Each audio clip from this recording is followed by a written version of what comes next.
Welcome to पारिवारिक story. रात में पत्नी से लिपटकर सोना, रात भर उसे अपने आलिंगन में समेटे रखना और सुबह उसकी मुस्कान देखकर उठना, ये पल अद्भुत होते हैं।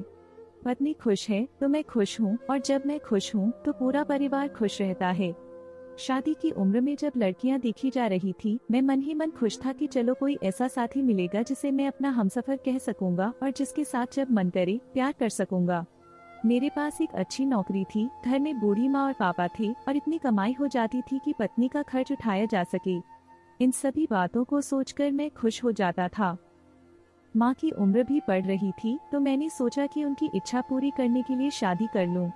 लोगों ने भी मेरी बात मान ली और मैंने खुद भी सोचा कि शादी हो जाए। मेरी शादी शानवी से तय हुई। मैंने शानवी से कहा, हम दोनों मिलकर बहुत अच्छी जिंदगी जीने वाले हैं, क्योंकि मेरे घर में कोई नहीं है, बस तुम्हें माँ बाप का ध्यान रखना होगा। शानवी ने तुरंत कहा, आपके माँ बाप भी मेरे माँ बाप हो जाएंगे शादी के बाद। शानवी की बातों ने मुझे और अधिक प्रेम में डाल दिया। कभी परिवार संभालने की बातें, कभी शरारत भरी रोमांटिक बातें, हर बात में एक परफेक्ट जिंदगी की झलक दिखाई देती थी। शादी के बाद हम दोनों घूमने गए। सब कुछ बहुत अच्छा था। हम दोनों को ऐसा लगता था कि बस एक दूसरे से लिपटे रहें। शादी के 2 महीने बाद शानवी ने मुझसे पूछा, अजी, मुझे साड़ी में दिक्कत होती है, क्या मैं घर पर सूट पहन सकती हूँ?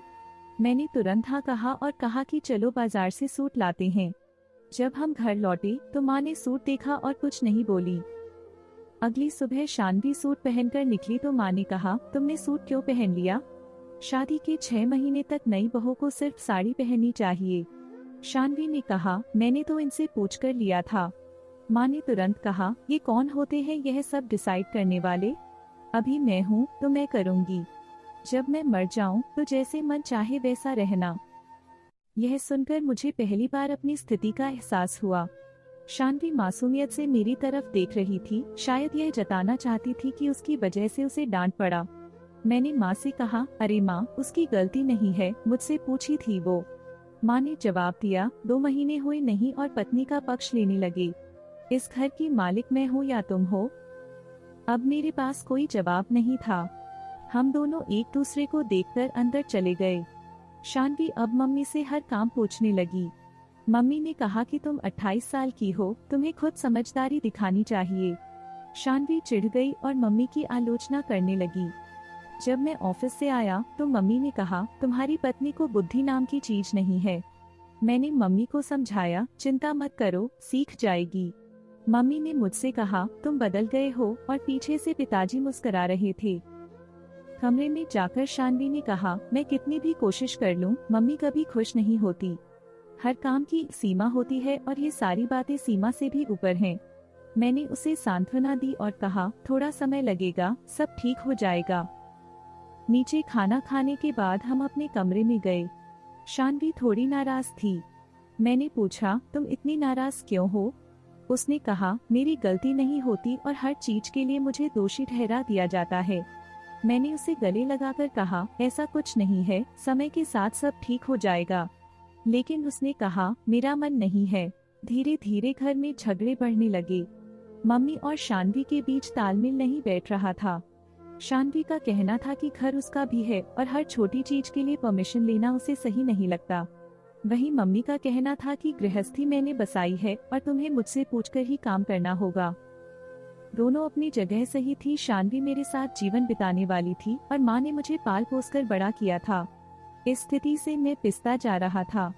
एक दिन जब लड़ाई बढ़ गई, मैंने दोनों से कहा, मेरे करियर और मानसिक शांति के लिए थोड़ा नरम हो जाओ, घर में शांति रखो। इससे कुछ समय तक स्थिति ठीक रही, लेकिन फिर से झगड़े शुरू हो गए। मैंने तय किया कि घर छोड़कर बाहर रहूंगा और हर महीने की सैलरी आधी मम्मी और आधी शानवी को दूंगा। इस दौरान मैंने एक अविवाहित दोस्त के घर ठहरने का फैसला किया। शानवी और मम्मी को यही बताया कि मैं घर छोड़कर बाहर चला गया हूँ और कभी वापस नहीं आऊंगा। मम्मी और शानवी चिंतित हो गईं।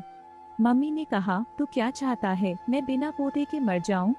और शानवी ने कहा, आपकी मम्मी आपके लिए परेशान हैं, मेरे लिए नहीं तो कम से कम उनके लिए वापस आ जाइए। मुझे यह देखकर खुशी हुई कि दोनों मेरे चक्कर में एक दूसरे के बारे में सोच रही थीं।